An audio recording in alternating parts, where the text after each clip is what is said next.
What's up? My name's Jose Prieto, 36 years old, father of three. Nice. So let me ask you a question. Were you born in Lansing? No, I was born in New Britain, Connecticut, actually. I was born on the East Coast. Man. Yep. And then my mom, for whatever reason, didn't like that crazy city life. You know, my dad was in and out of gangs, and he was a Latin king before he developed schizophrenia. And they moved out to Edmore, Michigan, a little potato town. From there, moved to Alma, and that's where I went to high school. That's where I went. That's like where I grew up. And then later on, I moved to Lansing, and I lived in Lansing for like 6-7 years. How old were you then when you were When- in the other city? I moved out of Connecticut when I was 6 years old. Damn. So you do remember? Yeah, I do. Wow. I do. It's crazy. Yeah, I've never been there. So Yeah, it's wild. It's wild how memory works. But yeah, I do remember. I remember like restaurants and like certain smells of things. And the first time I seen an arcade. And all right. So going at the age of 6, how was life during that time for you? man, well, my mother was a very young mother, so like it was just starting off. I remember just like survival, like mac and cheese and ramen noodles, hot dogs, and that's like our staple. And from there, it was just a lot of weird, like poverty mindset shit that I fucking realized as an adult. Like things were ingrained to me, like the whole I can't afford thing, or there was no talk of college. There was no talk of making your own business. There was no like anything. It was just work and then what, So because of that, like as a child, I knew like in me, like that ain't it. Right. Or that ain't it. That isn't it. What sparked that? Like, cause I think about that when I was a kid, and I had my reasons what sparked me to like have hope for myself. Right. But Shit just didn't make sense to me because you can see like I never put limitations on myself, even as like a young person, because I would see other kids, not even kids, like the fact that $1 million home exists means that it's attainable. You know what I mean? It's like just the fact that people, okay, they can go to college, or whether they're a lawyer or a doctor or an entrepreneur or whatever, the fact that that exists means it's attainable. Like it's never outside of the realm of possibility.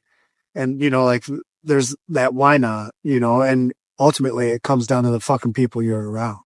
Like I could never, talk about my dreams around certain people because they would be like, you're delusional or you're stupid or you're not in reality. But I'm like, I feel like that's like a poor man thing. It's not like for us, but like I feel like when people like, oh well, that's not real. There's no way you can do that. I'm like, well, that's the reason why you're not a millionaire, right? That's the reason why you don't have your own business. 100%. So it's good that you picked up on that shit. I picked up on that, but through life, Yeah. I fucking I made bad choices and I did wrong things, and I used to like struggle with alcohol, and I used to struggle with drugs, the party lifestyle, and having kids early and multiple women and all that, Hey, I was constantly derailed. Yeah, we'll want to get into that. Let's just start off like, so when you were a child, 6 years old, and you're in the city, what influence did your dad, and I'm not saying like, cause even during the negative times in our life, right? What influences do you think that your family did give you, that even if it was wrong, right? Cause like for me, I'm extra violent. I used to fight a lot, right? I was super aggressive. That's really why I'm a fighter. You know what I mean? And why I got into fighting was because of my past. Did you think that rubbed off on you? Yeah. What did it for me was, more like my mother, like, my perseverance probably comes from my mother because she never quit. She could have quit. She could have quit a long time ago. She could have quit when she was 16. She could have quit when she was 17, when she was a fucking mom, She could have quit, but she chose to just work and like bury herself in work and do what she got to do to fucking feed me and my brothers. So perseverance probably comes from my mother, but like my father, it was like the opposite person of my mother. My dad like did drugs and he was about gang life before he like mentally fell apart. He showed me like, I grew up watching Blood and Blood Out, and he like idolized gang life and being hard and not, being a pushover. And then he showed me like kung fu movies when I was early. So maybe like, from like the age of like, I'm talking like 6 to 13, I'm watching kung fu movies and American Me, Yeah, American Meal. and American Me. So it's like a mix of gang life and hard prison shit that my dad like idolized, and like kung fu movies and Power Rangers and shit like that. And like being an undersized male, period. And I mean, I guess we get to that later. Yeah. From Connecticut, I moved to fucking Elmer, Michigan, which is like a small, predominantly white cow town. Like you could go from one end to the other in 5 minutes. Like St. John, probably. Yeah, it's like St. John's. It's just a spread out rural town, and being the only Puerto Rican kid and being 85 pounds, you get fucked with. And I always got fucked with until I started wrestling. How old did you start wrestling? The first time I wrestled, it was in middle school. Gotcha. And in middle school, I just had like tenacity, like I always got bullied. I always got picked on, but it wasn't until I like made it through a wrestling season that I'm like, oh, I'm tough. I'm like, I could like go through hard shit. Like I had no self-esteem, no self-confidence, no nothing, bro. I like thought something was wrong with me because I'm in this white fucking town and I have an afro and I'm skinny as fuck. And, like I was an easy target. I had big fucking glasses. So like in a way I try to stay my authentic self. I still rock them. I still fucking, But see, I think shout out wrestling, bro. Shout out wrestling. Yeah, like, shout out to that. Shout out to wrestling. Like shout out to one of the hardest combat sports you could do. Oh, hell yeah. I did that up in high school. I wasn't even the best by any means. I wasn't good by any means. But that was that seed. That was that seed. Yeah. That was like, there was 20 people who started in the season. By the end of the season, there was 8 or 9 left because everybody quit. And I didn't quit.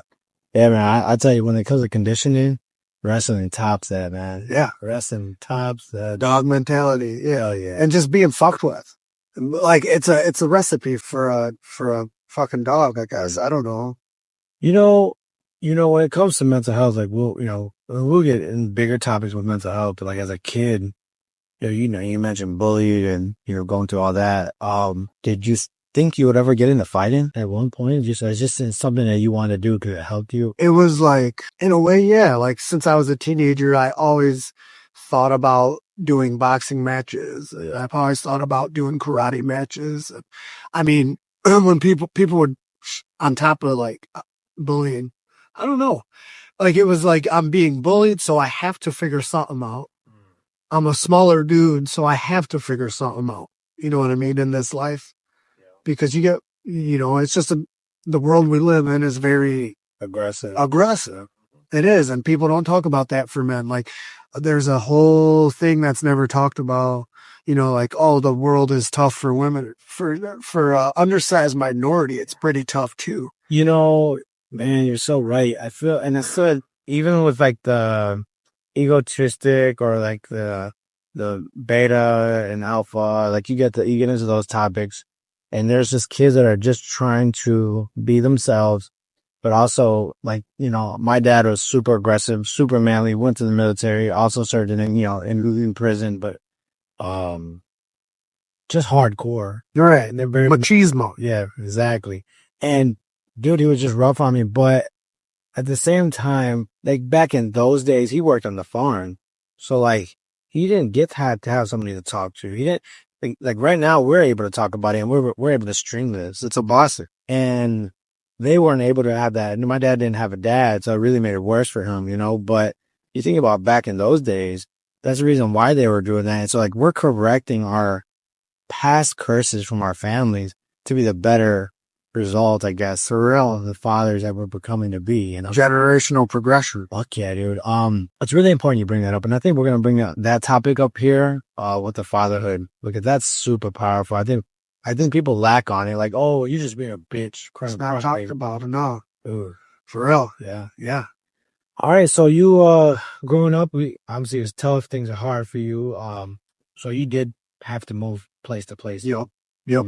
Went from Connecticut to and more to Alma. And then in Alma, my mother just hunkered down, and we went from like HUD housing to she got the first house she got approved for, and she's there to this day.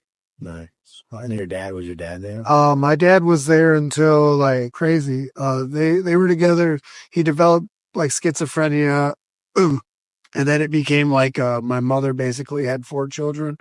And it was tough. It was like, whoa. And then for me, it was like, I don't want to be around this shit. So I did everything I could to fucking escape my house, even whether it was sleeping on a friend's floor or staying with some fucking female. Yeah. You know, man, God bless all of them. you know, how did that affect you though? I mean, you're a kid because you show your dad, and that's tough, bro. It's way tough. It's way tough.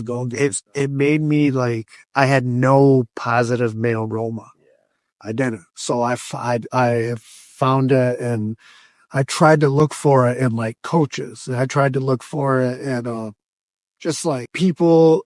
I even found myself in like when I did tree work and I seen like general foremans or whatever. I fucking looked up to them, and I thought I had to like always impress them, like go out of my way to impress them, regardless if I gave a fuck about the work or not. But like as a man, I wanted to like get their approval.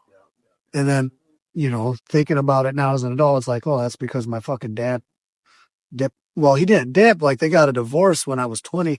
They got a divorce 2 weeks before my first daughter was born. So it was like, okay, I got to process my dad not being around, but I don't have time for that because all of a sudden I'm a dad. Yeah, you're a dad. Trust me, man, I was the same thing. Literally. When my pop died when I was 14, my foster dad. My real dad died when he was 56, where he wasn't able to be in my life because of his lifestyle, So I'm like, I didn't get to learn how to shave or how to pick up a woman the correct way, how to be polite, work on my truck, every fucking thing, all that I had to learn on this, my own. But let's get to you, man. I want to make this about me. I like it though. So in the end, like when you were going through that, so you said, so your dad left, or was it in your life because of like the situation? The situation, like between what age? He was in my life. That was the crazy part. Like he was in my life up until like physically 20, but mentally he was gone. He left. He mentally wasn't there from like pivotal ages too, like from 13 to 20, bro. I remember like when my dad first went into, when he first went to the psych ward, I was 13, 14. And how I handled that was drugs and partying. So instead of like, well, yeah, because depression kicks in. Yeah, it was like, whoa, everything's different because the stress that put on my mother. So my house was essentially just not the spot to be for me. And that's how I felt.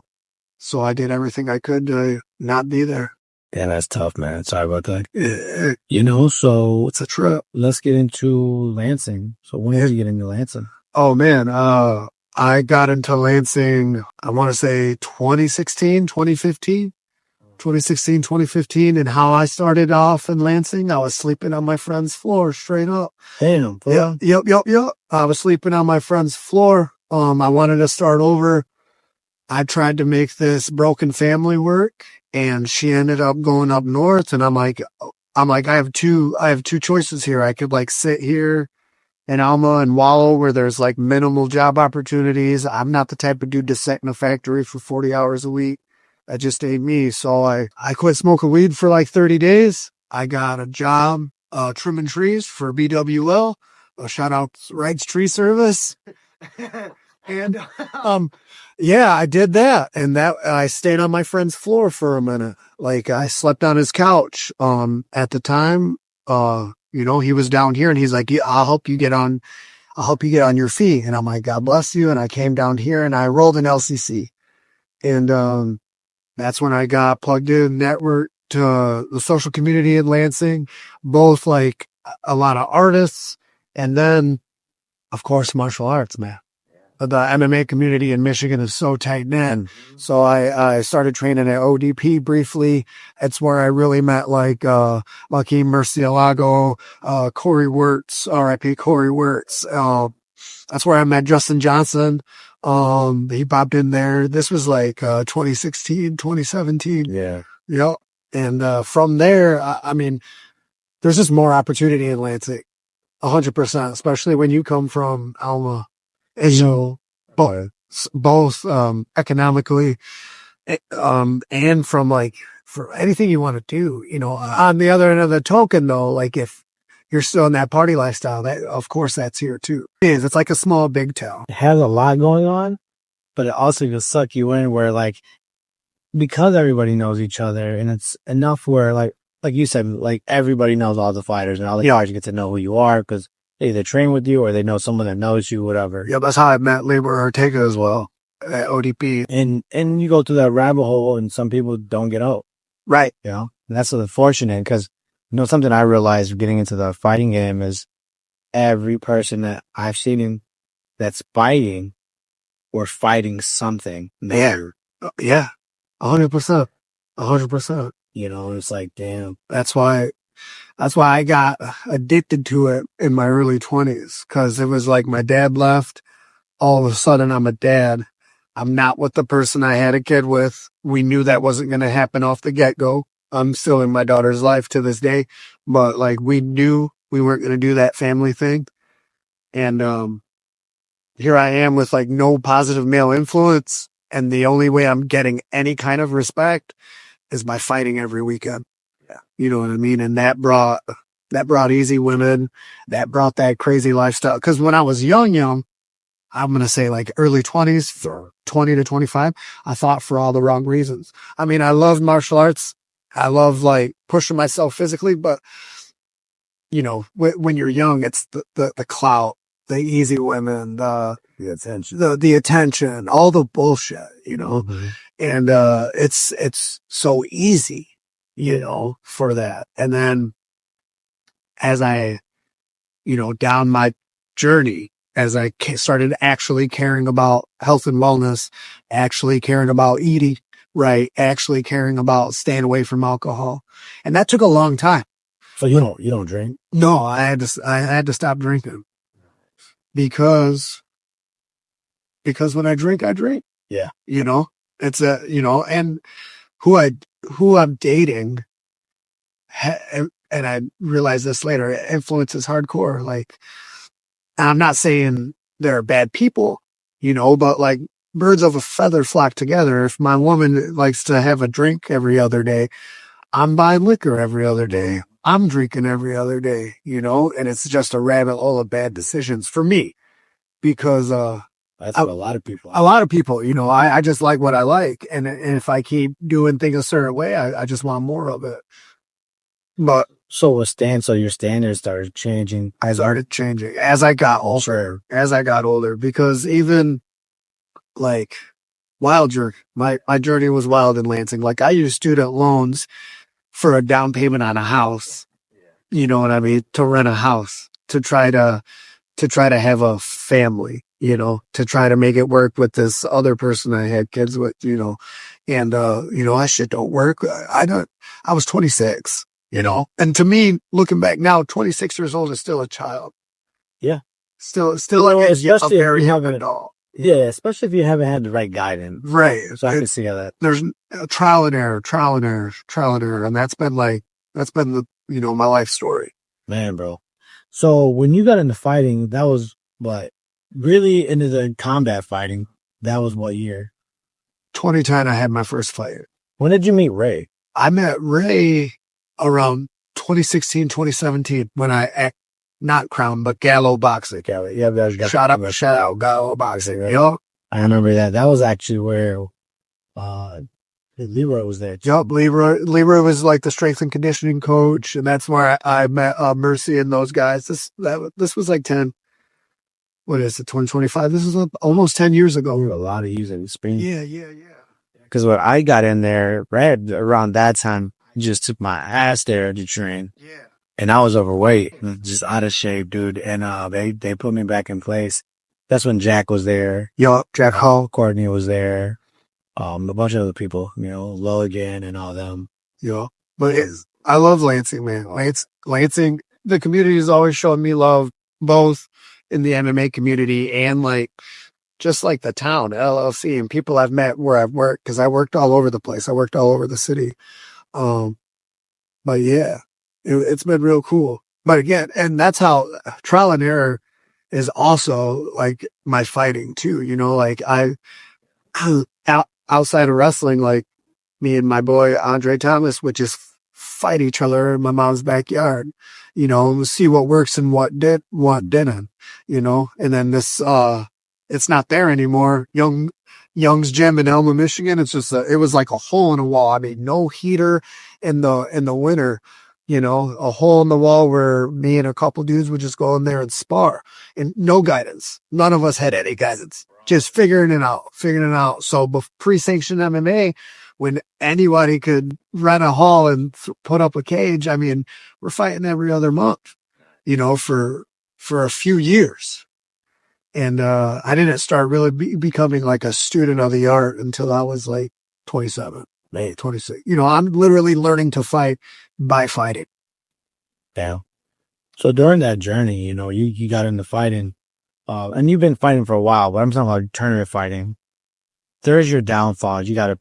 You obviously go through this fighting, you win, you go through the down records, and I get a lot of fighters, and not to cut you off, but I get a lot of fighters, and like they get bummed out, they stop for a while, they take a little break, they come back in, and then they get bummed out again. What did you do to keep yourself motivated to just keep pushing forward? Oh man. So the first thing I did, it sounds cliche as fuck out of a Jocko Willink book, but it's true. Extreme accountability. I started taking extreme accountability. Like I can't piss and moan that my record's 50-50 because my lifestyle was 50-50. Like I'd train every day, but I'd party every weekend. I train every day. I'd party every weekend, and I would party, like I would do whatever and I'd party, and 50-50 lifestyle gave me a 50-50 record. You know what I mean? And it wasn't until I cut all that bullshit.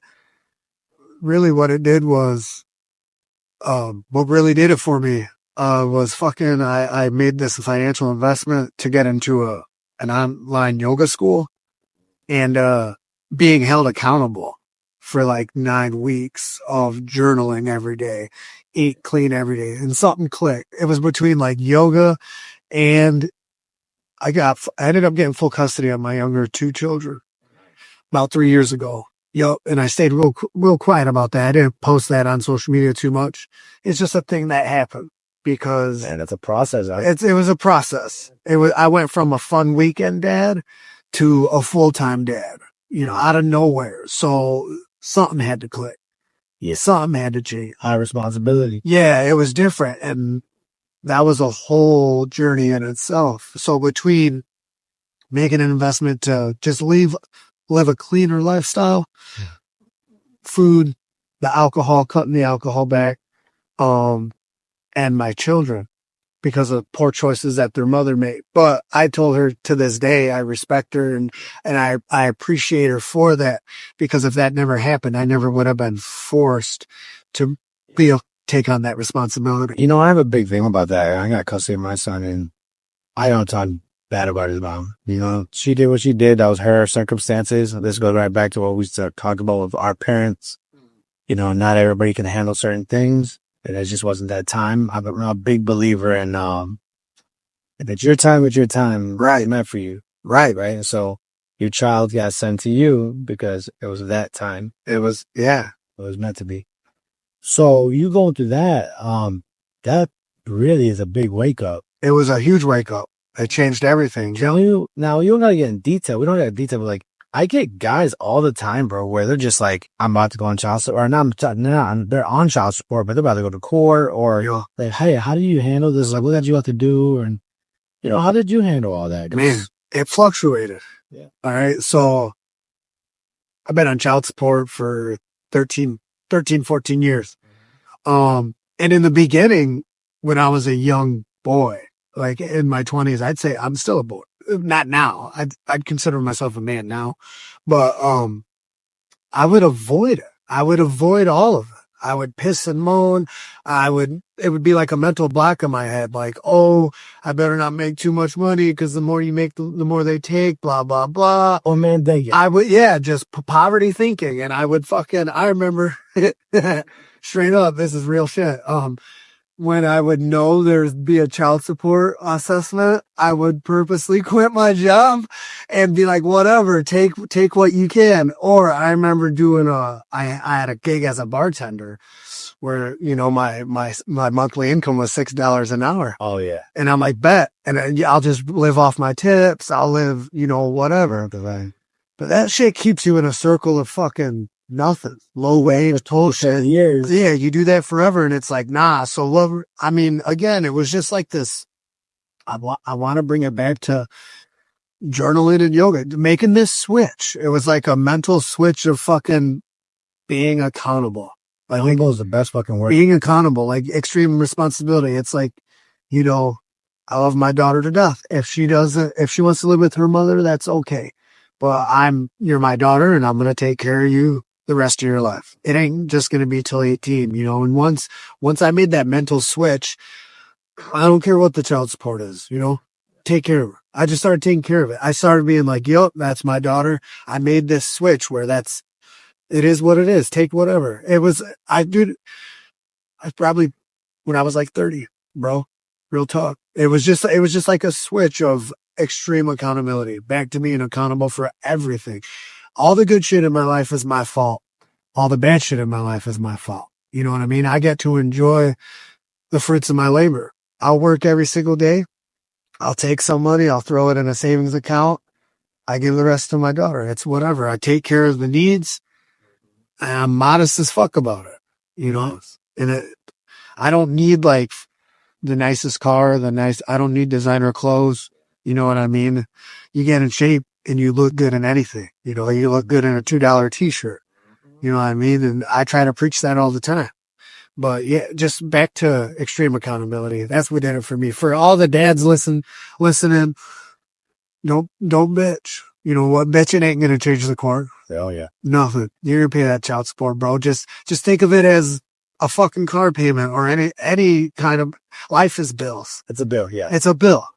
Life is bills. Being an adult is a bill. And with your babies, I don't know, for me, it's like, okay, that's just my job. That's my job. There you go. That's my baby. So I remember when I went through what you were going through, I never questioned. Let me tell you, I got 3 baby moms. I got 2. And, well, let me take that back. I got 2 baby moms and 1 beautiful wife. Hey, Matt. And, with the children and the mothers, the mothers of my children, they play games. They knew how to play the game. Yeah. And my checks would just go lower and lower, and lower. And I remember like, what? And I'll turn in a reevaluation sheet at $20 lower. And I'm like, nah, what the fuck? So I sat down and I'm like, you know what? I give it to God. I'm going to keep on doing what I got to do. I heard everybody I got with, like, let's say I made a woman. They're like, man, you're going through all this. And it made it hard on my life, bro. Yeah. But I just did what I had to do. And the beautiful thing is, like you just said, in due time, you're going to be taken care of. It. The thing is this, I think if you're oblivious, like if you're not willing to do the education, if you're not willing to learn what you're dealing with, you're going to be dealing with it till you die. Right. It's your fault. Exactly. It's your fault. But now, since you're understanding like the accountability, all right, now you're starting to wise up a little bit. And you're like, okay, well, they're taking this. Let's just reevaluate everything. Why? Start learning the laws and you start holding fucking people accountable. For real. Once you start learning how to put shit down and learning how to apply those down, the courts, they'll start looking into stuff. Hey, I heard this quote, and it's right on what we're talking about too. And it stuck with me forever and I carried it with me. God said, I fucked it up now. Hey, take care of your kids and God will take care of you. Take care of your kids and God will take care of you. And once I kept that in my forefront every day, you know what? My whole life changed, bro. My whole life changed. I started taking care, like my phone. And that's another thing. You're going to lose friends And it's nobody cares. Like when you're on child support, nobody cares.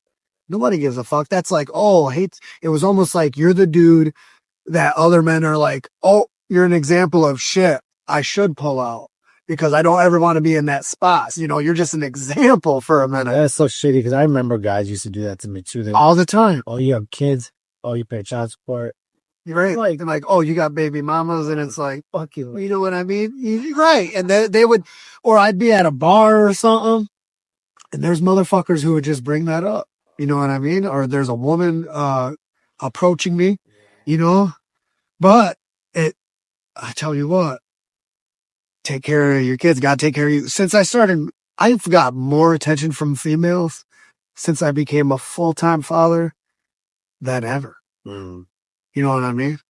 That's beautiful. It is. You know, it's because you're becoming a man. Right. Like I'm becoming responsible. Now, I'm not trying to throw people off, but like, accountability is, man, when you speak about accountability, Jocko, I met Jocko. No shit. Yeah, as a book, and he signed it. And so I went to, I don't know what they call it. It was in Vegas. My mentor took me out there. That's cool. And they hired him to come out. He did a speech, motivational speech on accountability with the book. And it stuck to me, man. You know, because my dad's military, you know, and my dad raised me really tough like that. Right. And my life was very hard, as you know, just like everybody else's. But I always told myself, like, okay, your feet hurt. Okay, your hands hurt. What are you doing? Right, fix that. Right, you can cry and moan all day. No one gives a fuck. But you got to figure out what you're going to do. And that's what I did. I go through it. Right. So today's going to be a hard day. And we're talking about mental health because that's something that we're big in. Right.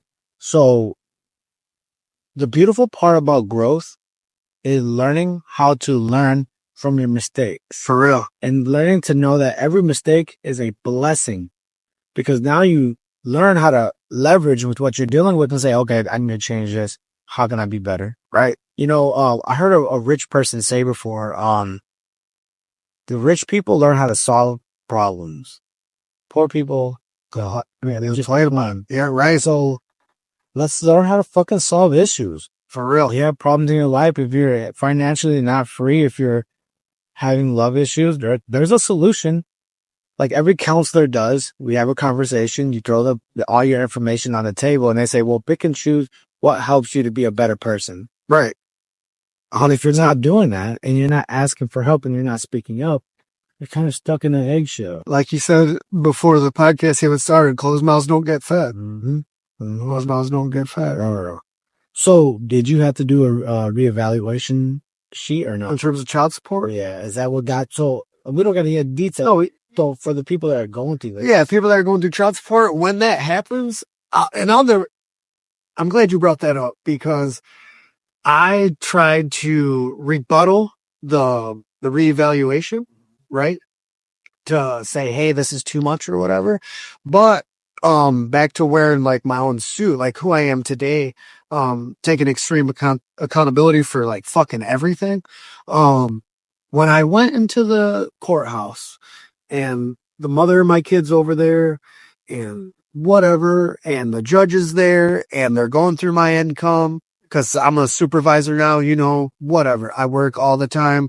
I'm stable. Since I got fucking full custody of my younger two, I'm a different person. And I know I'm a different person because of this.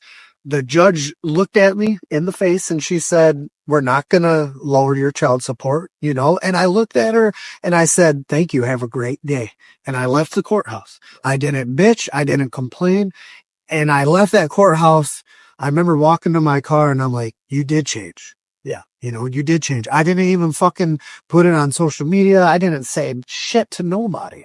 I'm like, that's what it is. I'm like, all right, my daughter's good. You know what I mean? My daughter's good. And she called me before I started the podcast. She knows she could hit me up for anything.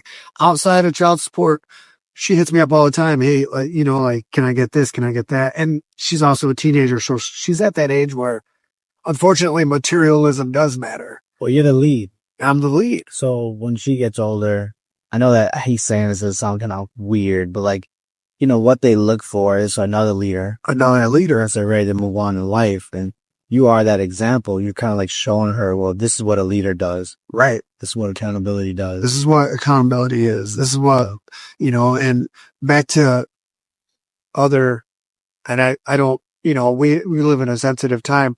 If I say female or male, people get all fucking weird. If a partner or a romantic relationship looks at me, it's like, you want to date the kid who parties every weekend or the leader, someone who takes accountability and takes care of stuff. And, I do get the dating pool's forever change. Well, it's changed significantly. Big time. And with these apps. Yeah, with these apps, it's just swipe. I mean, that's just like physical lust and that's whatever, but like a relationship, I do have, it's just different now. You know what I mean? I'm so happy too, because man, I've been 11 years going on 12. Amen, bro. Congratulations. I'm like, I can't imagine trying to get with these, I'm almost 4 years old. Right. And I try to meet a chick that's around my age and she's acting younger. And I'm wild, bro. And listen, I'm not knocking any female. There's females out there there's mature women in Lansing, but man, the amount of people that are just not mature, like they're just living their life like a thought. Yeah. And female. I'm not saying just bowling, everybody. Right. Running around poking each other. And it's like, the way my mind works is like, okay, I'm gonna hold you. And now this probably made the wrong way to look at it, but like, I'm gonna hold you. We're gonna walk in public one day. The last thing I want to do is someone probably say, I remember her. Yeah. And I remember I got in them guts. Right. And I'm like, I don't want that kind of shit. It's really, you can't value someone that's for the community, and I live that, and on both ends. Like, I was the dude that was flirtatious with everyone at the social scene. I've also dated people that were for everybody. Yeah. And you could like love and care about a person, but subconsciously you won't respect them. Yeah. As much as unfortunate as it is, you won't respect the person that's for everybody. You won't. And then I don't gotta be for everybody too, not even outside of dating too, like as a person. I learned that too this last year. Like, I don't have to be liked. When I was younger, I thought I needed to be liked by everybody. When I first started fighting, I thought I needed everyone's approval. I wanted to be pretty. I wanted to like have the perfect punch. I wanted to be flashy. I don't give a fuck. Yeah, when I'm training with somebody and I'm like showing them little techniques and stuff, I'm like, there is correcting stuff, because some people just, their muscles are stronger, so their muscles are tighter, so they're formed to be a little tight, a little tougher in the right. So I'm like, I get it. Violence isn't pretty. Yeah, right. You can't force someone to change their character, but you can build off of that. That's what I like to say. You can build off of what they have, and then slowly, during time, their fibers start to break down, and then you're like, okay, see how that jab snap? Right. You see how that right connected? Little details. Tweak those little details. So that's it. I like to look at it that way. And I want to get off this topic because this is, I think it's important when it comes to child support and just men's health. Right? Yeah. I'm an advocate, bro. I'm an advocate for, go ahead. No, you're good. How many years did you take for you to have to finalize everything? In terms of full custody or child support? It was a process. Did you have to hire a lawyer? No.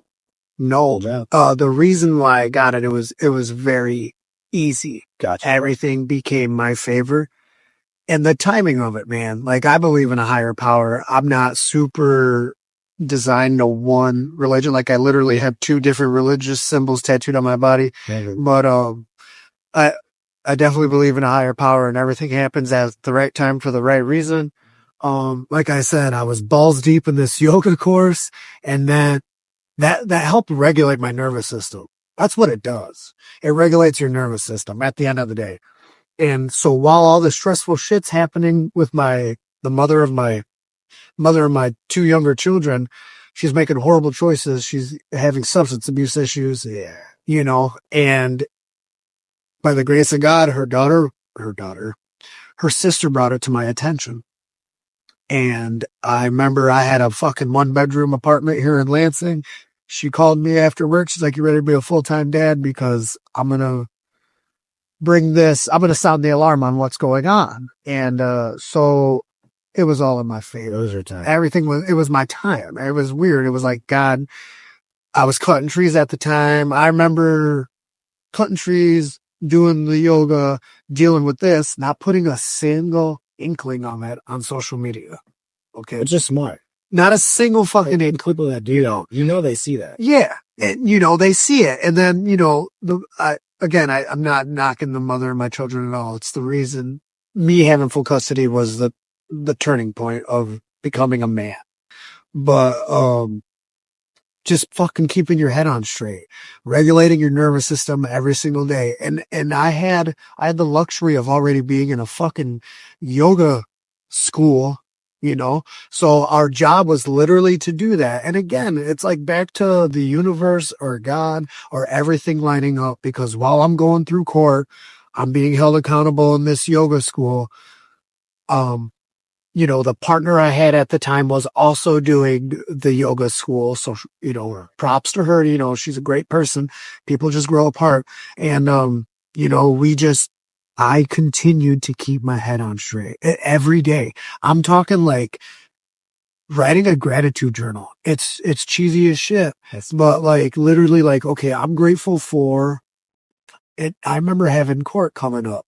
It was in like August, the big date where they would decide who lives with the parent full time. And it helped that she was completely on her face with her substance abuse, right? But I prayed every day. I started praying every day. I started talking to a higher power every day, on top of going to the gym, on top of going to work and making the changes that I needed to change. So it's nonstop consistency. The little thing, That's how I dealt with it. Now, did you have like a fall down moment? Yeah. Where you're like, all fall done. Yeah. Yeah. I had to move back into my mother's house at 34 years old. I'm on my mother's couch. I have my children, and now it was like this crazy pressure. It was like, is this it? It was like my mother. Am I really going to have my mother? She already raised me and my boys.